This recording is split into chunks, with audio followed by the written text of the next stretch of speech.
Hello everybody, this will now be my third attempt to record an 8-minute video because I keep making the same mistake and I don't realize it till after I listen to it again. So hopefully I'll get it right this time. Couple quick things. I released part 3 first in the newsletter. If you want to listen to parts 1 and 2, they're in the previous newsletter. I'll leave it in this newsletter as well. Part 3 really is the summary of everything that I talked about parts 1 and 2. So if you didn't understand part 3, if you wanted more information, please go back and listen to part 1 and part 2. There have been a few questions that have come in. I want to address those questions now and sort of tease this coming Sunday seminar. So last Sunday was part 1 of the stress, specifically emotional stress.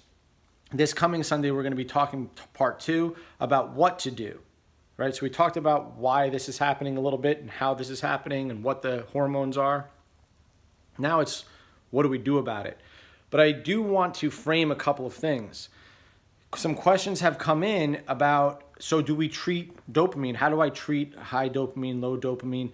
It's really not about so much treating the hormone, right? Because dopamine only has a very short half-life. It's only a half-life of a couple of seconds. And in the previous video, I was trying to make this point about dopamine having a half-life of a couple of seconds, but I kept saying cortisol, which doesn't have a short half-life. Actually, its half-life is something like 80 minutes.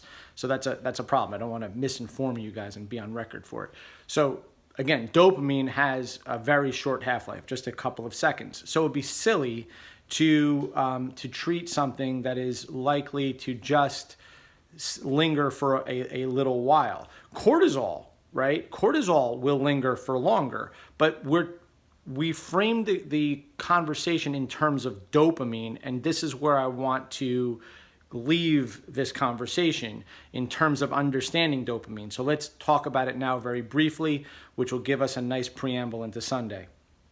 So when we're talking about dopamine, let's take an exaggerated example, because dopamine will tend to raise under extreme stress, just like other hormones will. Some of them have longer or shorter half-lives, but it's not about the half-life of dopamine. It's about the constant dumping of dopamine into your brain over a short period of time. And when I say short period of time, it could be many minutes, it could be many hours, and it's the context in which it's being done. So here's an example.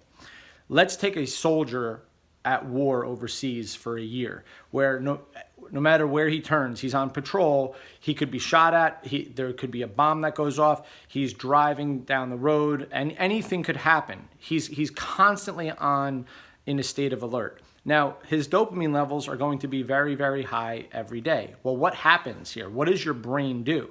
And is there something wrong with your brain for your dopamine levels to be that high all the time? Absolutely not. It makes evolutionary sense for dopamine levels to be high in a scenario like this. Why? Because high dopamine levels also maps onto extreme vigilance and attentiveness in the brain. That's a good idea when you're in a war zone. It's a good idea when you're solving problems. This is why people who have personalities that tend toward that higher dopamine state can do things like write books. They can solve puzzles for long periods of time. They can do long tasks and pay attention really, really well. That's the benefit of having a brain that tends toward higher dopamine. And on the other end, there's benefits for people that tend toward lower dopamine. So that's not the point of this conversation. The point of this conversation is to understand it's not about the dopamine itself per se, it's about what it's doing to your neurotransmitters over time. And the neurotransmitters tend to take several weeks to begin to adapt to very high states of dopamine coming in. So let's try to imagine what this would look like. Dopamine's being dumped out every day under context for different things. So it doesn't have to be war. It could be a traumatic event in your own life. That a loss of a loved one, a divorce, whatever it is. And depending on how stressful it is to you, this could all happen, right, over the course of weeks, months, and even into years. And for soldiers and for people that have had tremendous loss in their life, this is where people will get things like post-traumatic stress disorder, because something happens sort of in a moment or over a very short period of time, dopamine levels go crazy through the roof, and they're constantly in a state of shock. Then they become manic. What happens, the brain reacts and says, okay, there's so much dopamine in my brain. The brain starts to say, let's start to prune back these neurotransmitters. They become desensitized to dopamine. That's a brilliant thing for the brain to do. But the problem is that once things become more homeostatic, right? Once things calm down, and that could be next week, it could be next month, it could be next year, it could be 3 years from now, it could be 5 years. That person, because the brain has become so desensitized to dopamine, understand that once some level of homeostasis is reached, that person is going to tend toward lower dopamine levels. In other words, you're going to need more dopamine to get that effect, because though the neurology in the brain has pruned back so much and become so desensitized to dopamine. Now, it comes back, and it can come back over time, but just understand that this person's going to go through a state, a time period where they're going to suffer the consequences of low dopamine. And what does that person do? What is the best thing to do here? And also understand that this is part of what builds our personality of, do we tend to be a higher dopamine brain or a lower dopamine brain? And if so, when? These are valuable things to understand. But I'm going to give you just one more thing to think about before Sunday, because if you don't come on Sunday, I certainly don't want you to make this mistake. You know, if you think to yourself, oh, high dopamine levels, you know, this is the type of thing, I must be a high or a low dopamine person.